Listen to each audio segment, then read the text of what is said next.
അമീറിനെ എനിക്ക് നേരത്തെ അറിയാം. അമീർ എൻ്റെ ഒരു സിനിമയിൽ, മൈ ലൈഫ് പാർട്ട്ണർ സിനിമയിൽ സുധീർ നായരോടൊപ്പം തന്നെ ഒരു പ്രധാന ഈക്വലായിട്ട് പങ്കുവച്ചാണ് വേഷം. അപ്പോൾ ആ വർഷത്തെ ബെസ്റ്റ് ആക്ടർ സുധീവായിരുന്നു. പക്ഷേ ആ വർഷം അമീർ ഒപ്പം ഉണ്ടാവുമെന്ന് പറഞ്ഞതാണ്, പക്ഷേ അത് എവിടെയോ മിസ്സായിപ്പോയി. തേറ്റ ഈ സംവിധാനം ചെയ്യാൻ തുടങ്ങിയതിന് ശേഷം അഭിനയം വേണ്ടെന്ന് ഞാൻ വെച്ചിരുന്നു. പക്ഷേ ഈ തേറ്റ എന്നോട് അമീറാണ് പറഞ്ഞ് ഇങ്ങനൊരു സിനിമയുണ്ട്, അതിനകത്തൊരു കഥാപാത്രമുണ്ട്, ചെയ്യണമെന്ന് പറഞ്ഞത്.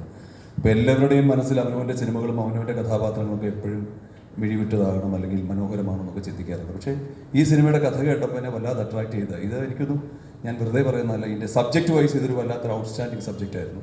ഒരു മൃഗവും മനുഷ്യനും തമ്മിലുള്ള ഒരിക്കലും തിരിച്ചറിയാൻ പറ്റാത്ത ഒരു ലിങ്ക്, അതായിരുന്നു അതിൻ്റെ സബ്ജക്റ്റ്. പക്ഷേ അത് വളരെ കഷ്ടപ്പെട്ട് അതിൻ്റെ ഒരു ടീം ഓഫ് ആൾക്കാർ അതിനെ വല്ലാതെ നൊമ്പരപ്പെടുത്തിയത്.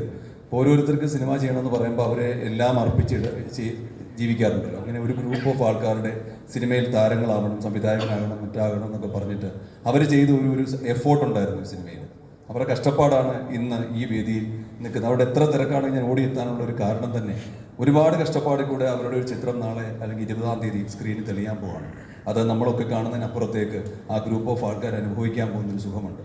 അതെത്ര പേര് കയറണമെന്ന് തീരുമാനിക്കപ്പെടുന്നത് ഈ ഒരുപാട് വലിയ താരങ്ങൾക്കിടയിലേക്ക് ഇറങ്ങുന്ന ഈ സിനിമ നിങ്ങൾ എങ്ങനെ അതിനെ സമൂഹത്തിൽ എത്തിക്കുമെന്നതിനെ ബേസ് ചെയ്താണ്. ഞാനൊരു മാധ്യമ പ്രവർത്തകനായിട്ടാണ് എൻ്റെ ജീവിതം തുടങ്ങിയത്. ഞാനും ആദ്യമായിട്ട് മൈ ലൈഫ് പാർട്ട്ണർ എന്നൊരു സിനിമ തിയേറ്ററിലേക്ക് എത്തിയ സമയത്ത് ഷെജിൻ അറിയാവുന്നതാണ്. അപ്പം വാതിൽ തുറന്നിട്ട് കാത്തിരിക്കും ഏതെങ്കിലും ഒരാൾ അതിലേക്ക് കടക്കണമെന്ന്.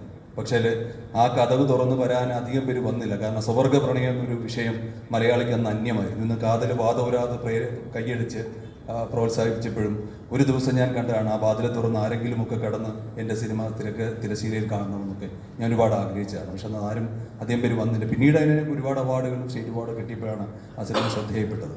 തേറ്റയ്ക്ക് അത് ഉണ്ടാവുമെന്ന് എനിക്കൊരു ആഗ്രഹമുണ്ട്. കാരണം തേറ്റ പൂർണ്ണ ഒരു രൂപത്തിൽ ഞാൻ ആ സിനിമ കണ്ടിട്ടില്ല. പക്ഷേ അതിനൊരു എഫോർട്ടില്ല. ആ സിനിമ എവിടേക്കോ ഒരു നല്ല ജീവനോടുകൂടി തിരശ്ശീലയിൽ തെളിയുമെന്നാണ് എൻ്റെ ഒരു വിശ്വാസം. അതിൻ്റെ ഒരു മൂകസാക്ഷിയായിട്ട് അല്ലെങ്കിൽ അതിൻ്റെ ഒരു സാന്നിധ്യമായിട്ട് ഞാനും കുറച്ചു കാലം ഉണ്ടായിരുന്നു, ഒരു നല്ലൊരു കഥാപാത്രവുമായിട്ട്. ഇതാണ് എനിക്ക് ഈ സിനിമയെക്കുറിച്ച് പറയാനുള്ളത്.